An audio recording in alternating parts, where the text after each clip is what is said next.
Hi friends, welcome to our channel.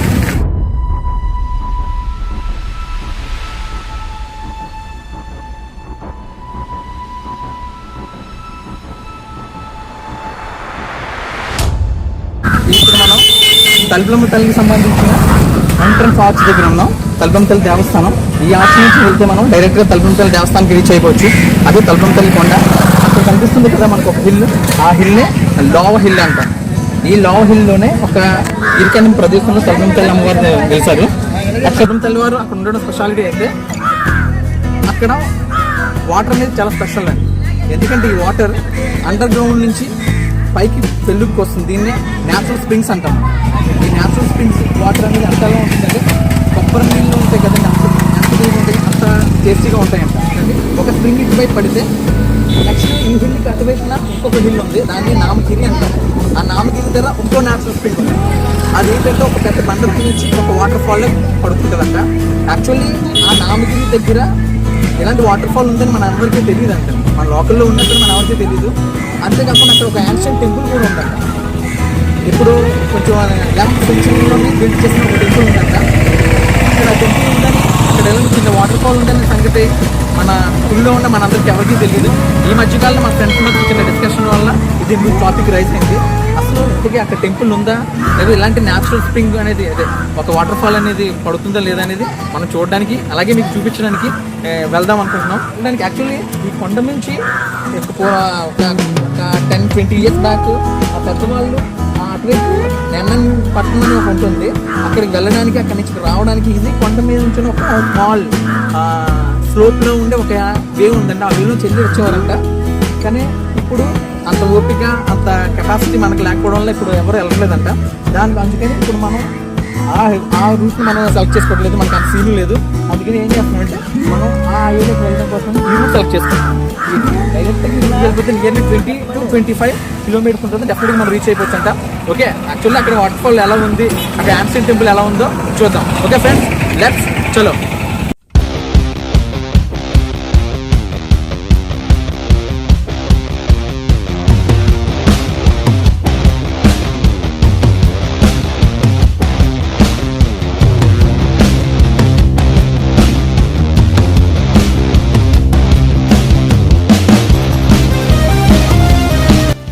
Friends, మనం తలుపులమ్మ తల్లి దేవస్థానం route నుంచి వస్తే మనం ఈ జంక్షన్కి రీచ్ అవుతాం. ఈ జంక్షన్ నుంచి ఏంటంటే మనం రైట్కి వెళ్ళాలి. లెఫ్ట్కి వెళ్తే డైరెక్ట్గా మనం NS16 నేషనల్ హైవేకి రీచ్ అవుతాం. మనం అనుకున్న డెస్టినేషన్ రీచ్ అవ్వాలంటే ఇక్కడ మాత్రం మనం రైట్ తీసుకోవాలి. సో మనం రైట్ తీసుకుందాం. ఈ రైట్ తీసుకుంటే మనం డైరెక్ట్గా మనం అనుకున్న పురాతన టెంపుల్ అదే అండి NN పట్టణానికి, అలాగే అక్కడ ఉన్న న్యాచురల్ వాటర్ ఫాల్కి మనం రీచ్ అయిపోవచ్చు.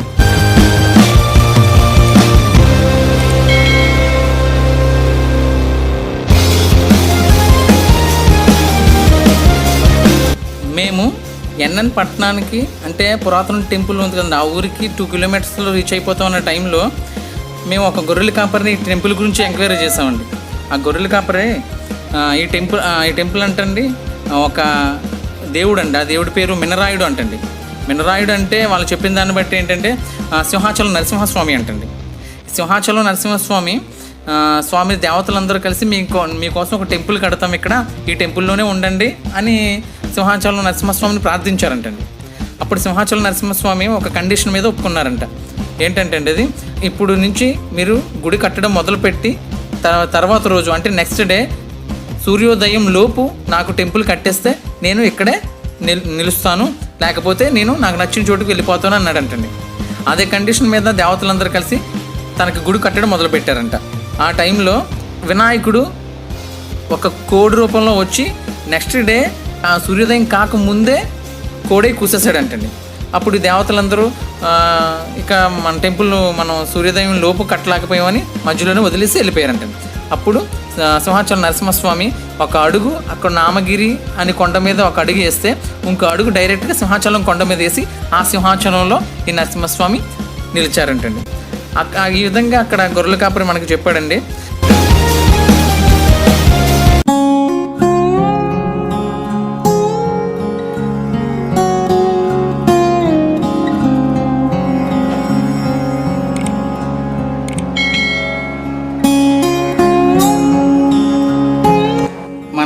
Almost temple reach అయిపోయామండి.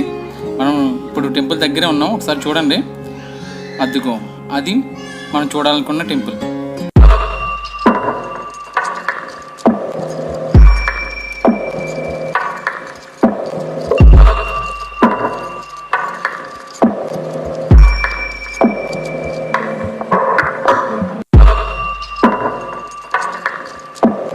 అక్కడే చూసాక దగ్గర ఒకసారి మనం ఆ టెంపుల్ దగ్గరికి వెళ్దాం.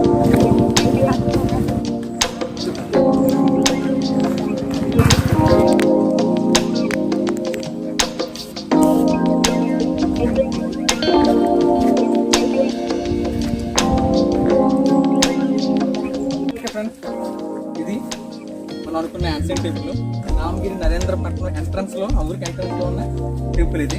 మీరు క్లోజ్ గా అబ్జర్వ్ చేస్తే దాని మీద కొన్ని నెంబర్స్ ఉన్నాయి. S295, S377. ఇవేంటో ఒక్కొక్క బ్రిక్ ఒక్కొక్క నెంబర్ ఇచ్చారు. యాక్చువల్గా ఈ నెంబర్ అనేది ఆర్కియలాజికల్ డిపార్ట్మెంట్ వాళ్ళు దీనికి నెంబరింగ్ చేస్తుంటారు. ఎందుకంటే ఒక్కొక్క బ్రిక్ని వాళ్ళు కౌంట్ చేసి ఒక రీకన్స్ట్రక్ట్ చేద్దామా, లేకపోతే బ్రిక్లు ఏమైనా మిస్ అయ్యా అన్న దానికోసం ఇలా నెంబరింగ్ చేసుకుంటారు. అంటే దీన్ని బట్టి ఏంటంటే ఈ నెంబరింగ్ బట్టి ఆల్రెడీ ఈ టెంపుల్ని ఆర్కియలాజికల్ డిపార్ట్మెంట్ ఆఫీషియల్స్ విజిట్ చేస్తారనేది మాకు అర్థమైంది. యాక్చువల్లీ ఇది ఆ టెంపుల్ ముందు ఉన్న ఇది చిన్న టెంపుల్ అనుకుంటా. ఇది ఎస్ రైట్ వెరీ గుడ్. ఇక్కడ ఏంటంటే ఇది ఆ టెంపుల్ ముందు ఉన్న ఒక చిన్న టెంపుల్. మీరు అక్కడ ఒక చిన్న రాక్ ఐడియల్ని చూడొచ్చు. ఒక ఐ థింక్ నాగుపాము అనుకోండి, అంటే సర్పం సంబంధించిన ఒక రాతి విగ్రహం అది. అంటే ఊరు వాళ్ళు చెప్పిన దాన్ని బట్టి, అంటే బాబు ఇప్పుడే చెప్పాడు అబ్బాయి, ఇక్కడ ఈ టెంపుల్ని ఒక నాగుపాము ప్రొటెక్ట్ చేస్తుందని, దాని లోపలికి వెళ్ళకూడదని అన్నారు. అందుకే డోర్ కూడా లాక్ చేసి ఉంది. సో దీనికి కూడా యాక్చువల్లీ డిస్మాంటిల్ అయిన బ్రిక్స్ కాదు, యాక్చువల్లీ ఇది కట్టారు అప్పుడు. దీని మీద కూడా నెంబరింగ్ చేస్తారు చూడండి, 82, 85.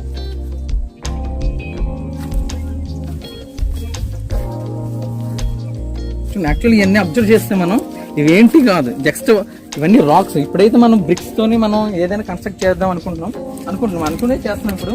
కానీ ఈ బ్రిక్స్ కాదు, రాక్ బ్రిక్స్. ఇవన్నీ ఈ రాక్స్ ఏం చేస్తారంటే ఒకదాని మీద ఒకటి పేర్చారు.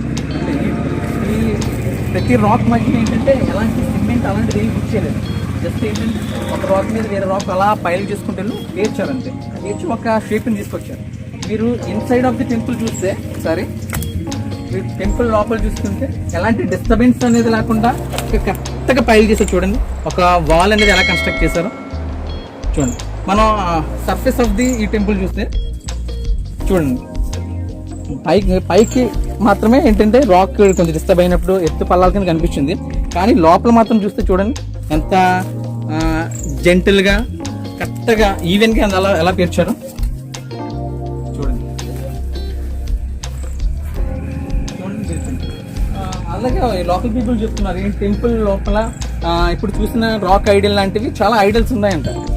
అవి ఎవరో దొంగలించి పట్టుకెళ్ళిపోయారంటే, అంటే అదేవిధంగా ఇది గుప్త నిధులు ఏవి ఉన్నాయని వాళ్ళు కొంచెం ఊహించి ఆ నిధుల కోసం ఇవన్నీ తవ్వేసి ఈ గుడిని కూల్చేశారని అన్నట్టు కూడా చెప్తున్నారు. అంటే ఎంట్రన్స్ డోర్ అనేది ఏమి ఉండేది కాదనుకుంటా. అదే దీన్ని బట్టి అబ్జర్వ్ చేస్తే రీసెంట్గానే ఈ డోర్ పెట్టారనుకుంటా. చూడండి లాక్ కూడా. ఎందుకంటే యాన్షియంట్ టైం సంబంధించిన డోర్స్ అనేవి ఇలాగ ఉండవు. ఇప్పుడు మాత్రం మనం ట్రై చేస్తున్న డోర్స్ ఇవన్నీ. దీన్ని బట్టి ఇప్పుడే చేస్తారు. నాకు ఈ రీసెంట్ టైంలోనే ఈ టెంపుల్కి ఈ డోర్ అనేది పెట్టారనుకుంటా.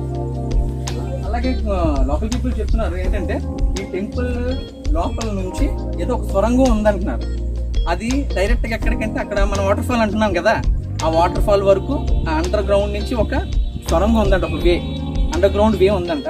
ఆ వే నుంచి అక్కడ ఇప్పుడు వచ్చిన దేవతలు ఇక్కడ దేవుణ్ణి పూజించడం కోసం అన్నట్టు ఏంటంటే ఆ అండర్ గ్రౌండ్ లోంచి అక్కడికి వెళ్ళి స్నానాలు చేసి మళ్ళీ నిష్ఠతో ఇక్కడున్న నరసింహస్వామిని పూజించేవారు అన్నట్టు కొందరు అంటున్నారు. కానీ యాక్చువల్లీ ఇక్కడున్న లోకల్ పీపుల్ యొక్క పురాణం బట్టి ఏంటంటే ఇక్కడ నరసింహస్వామి అనేవాడు దేవుడు ఇక్కడ లేడంట. అక్కడ ఎందుకంటే ఈ కన్స్ట్రక్షన్ ఈ టెంపుల్స్ ముందు కన్స్ట్రక్ట్ చేసేటప్పుడు ఒక చిన్న కండిషన్స్తో కన్స్ట్రక్ట్ చేయడం మొదలు పెట్టారంట. అంటే ఆ దేవుడు నెక్స్ట్ డే సూర్యోదయం లోపు ఈ కన్స్ట్రక్షన్ కంప్లీట్ చేస్తే ఇక్కడ ఉంటాను, లేకపోతే నేను నాకు నచ్చిన చోటుకి వెళ్ళిపోతాను అన్నాడు. సో ఆ కారణంగా నాకు ప్రెసెంట్ వాళ్ళు చెప్పిన పురాణం బట్టి ఏంటంటే ఇక్కడ ఆ దేవుడు అంటే సింహాచలం నరసింహస్వామి ఇక్కడ లేడని అర్థం ఉంటాయి. ఎందుకంటే యాన్షియంట్ టెంపుల్ కదా, జనరల్గా మనం కూడా అలాగే థింక్ చేస్తాం. ఇలాంటి యాన్షియంట్ టెంపుల్ మెయిన్ టెంపుల్ కింద గుప్త నిధులు ఉంటాయి, ఏదో బంగారం నిధులు ఉంటాయని చిన్న అపోహ కారణంగా చాలా మంది ఏంటంటే చాలా టెంపుల్స్ కూల్చేస్తారనే సంగతి మనకి తెలుసు, మనం చదువుకున్నాం కూడా. సో అలాగే ఈ దీంట్లో గుప్త నిధులు ఉన్నాయని చాలా మంది ఇక్కడ ఉన్న వాళ్ళు కొంచెం గ్రీడీగా అంటే ఆశగా ఉన్న వాళ్ళు ఉంటారు కదా, వాళ్ళు ఏం చేస్తారంటే ఇక్కడ తవ్వి అక్కడ టెంపుల్ని వాల్ చేస్తారంట. వాల్ చేస్తే ఏంటి కొన్ని రాక్ ఐడల్స్ అంటే శిలా విగ్రహాలు, ఈ విగ్రహాలను ఏంటంటే పట్టుకెళ్ళిపోయి ఎక్కడో అమ్ముకోవడం అది చేశారంట. అంటే టోటల్గా దీన్ని ఎవరు పట్టించుకోకపోవడం కారణంగానే ఇది ఈ విధంగా తయారైంది. మీరు రోజులో అబ్జర్వ్ చేస్తే ఏంటంటే ఈ ఆర్కిటెక్చర్ చూడండి ఎలాగా పెట్టి రాక్ని ఒకదాని మీద ఒకటి జస్ట్ పేర్చారు అంతే. ఇప్పుడైతే మన బ్రిక్ని ఒకదాని మీద ఒకటి పెట్టి అది ఒక స్ట్రాంగ్గా ఉండడం కోసం అంటే ప్రతి బ్రిక్ మధ్యన ఏం చేస్తుంటాం, మన సిమెంట్ అనేది అప్లై చేస్తాం. కానీ ఇక్కడ అలాంటిది ఏం లేదు, ఇక్కడ ఒకదాని మీద ఒకటి జస్ట్ అలా పేర్చారు అంతే. ఓకే, ఇది simple front view. Okay friends ఒక్కసారి ఇక క్లోజ్లో చూడండి. ఇక్కడ ఒక రాక్ ఐడిల్ కనిపిస్తుంది, ఒక శిలా విగ్రహం. మనం క్లోజ్లో చూస్తే సంథింగ్ ఎవరో దేవుడే, ఏ దేవుడు ఐ థింక్ వెంకటేశ్వర స్వామి అని అనుకుంటున్నాను. మనం కంప్లీట్గా మనం డిసైడ్ చేయలేము, ఎందుకంటే మనకు తెలియదు కదా. ఇక్కడ వాళ్ళు చెప్పిన దాన్ని బట్టి ఏంటంటే ఇది నరసింహస్వామి టెంపుల్ అని అంటున్నారు. ఇక్కడ ఈ ఐడిల్ చూడండి కరెక్ట్గా. యాక్చువల్లీ ఇది ఈ రాక్ బ్రిక్స్ మధ్యన కలిసిపోయి ఉంది. ఇక్కడ ఒక బాబు ఈ బాబు చూసి ఇలాగా చూపించాడు చూడండి. అంటే ఇలాంటివి నెంబర్ ఆఫ్ ఐడల్స్ ఉండేవంట ఇక్కడ. ఆ ఐడల్స్ అనేవి ఎలా గెలిపోయానో తెలీదు, అదే దొంగతనం చేసి అమ్ముకున్నారు అన్నట్టు చెప్పారు. చూడండి మధ్య మిడిల్ పార్ట్ అనేది మనకు కనిపించలేదు.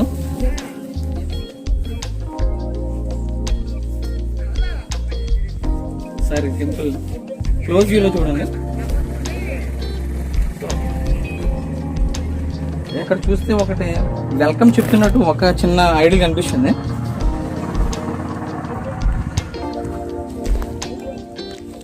ఒక చిన్న ఐడిల్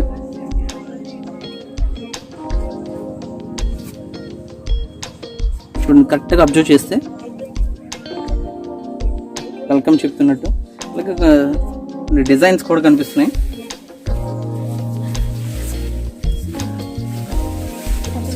ఓకే, ఏమైనా ఇన్స్క్రిప్షన్స్ అలాంటివి ఏమైనా ఉన్నాయేమో చూద్దాం. అంటే నేను వెబ్సైట్లో సెర్చ్ చేసినప్పుడు ఈ టెంపుల్ మీద కొన్ని ఇన్స్క్రిప్షన్స్ కూడా ఉన్నాయని చదివాను. ఆ ఇన్స్క్రిప్షన్స్ చాలామంది వచ్చి చదవడానికి ట్రై చేశారు, కానీ దాన్ని కంప్లీట్గా చదవడం కష్టమైందని అన్నారు. ఓకే చూడండి, ఆ ఇన్స్క్రిప్షన్ ఏదో చూపిస్తున్నాను చూడండి. ఇదిగో చూడండి,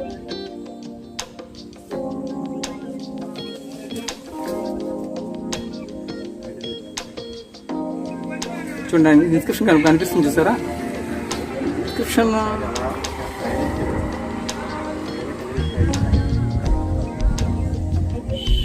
శాసనాల్లో నాకు తెలియదు. ఈ శాసనం అంటే చాలా పురాతనం కాదు. ఐ థింక్ ఇది 11th century టైంలోది అనుకుంటున్నాను. 11th century నేను కరెక్ట్గా ఎలా చెప్తున్నానంటే, ఈ నామగిరి నరేంద్రపట్నం అనే ఊరు పేరు రాజరాజ నరేంద్రుడు పేరు మీద వచ్చింది అని అంటున్నారు కొందరు.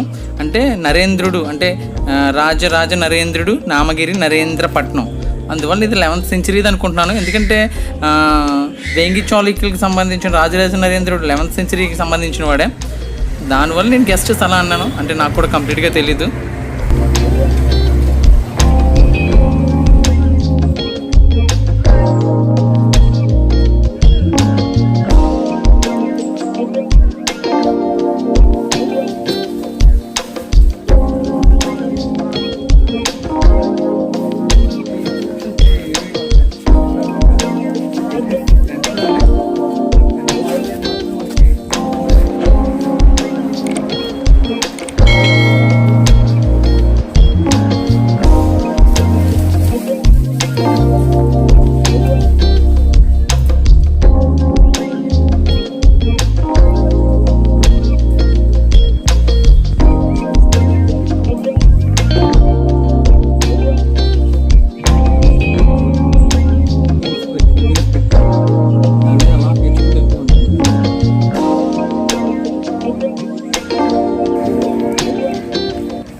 ఫ్రెండ్స్ మళ్ళీ ఇక్కడ ఒక పాడైపోయిన ఒక ఐడిల్, ఒక విగ్రహం, శిలా విగ్రహం క్లోజ్లో చూద్దాం. సో ఇక్కడ ఏంటంటే హెడ్ అనేది మనకి హెడ్ పీస్ అనేది ఇక్కడ మనకు కనిపించలేదు. అందువల్ల ఈ విగ్రహం ఎవరిది ఏంటనేది మనం చెప్పలేము. సో నాకు తెలిసి ఇక్కడ శంఖం కనిపిస్తుంది చూసారా, ఇక్కడ శంఖం ఉందంటే నాకు తెలిసి వెంకటేశ్వర స్వామి అని అనుకుంటున్నాను నేను.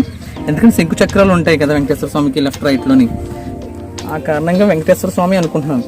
చూస్తున్నారు మీరు శంఖం ఇది. ఓకే, సో ఈ ఇక్కడ లెగ్ పీస్ కూడా, లెగ్ దగ్గర బాటంలో ఆ పీస్ కూడా కనిపించలేదు. ఇక్కడ హెడ్ పీస్ కూడా తెలుసా, బహుశా ఆ పీస్ కూడా ఈ దగ్గరలోనే ఉండి ఉంటుంది.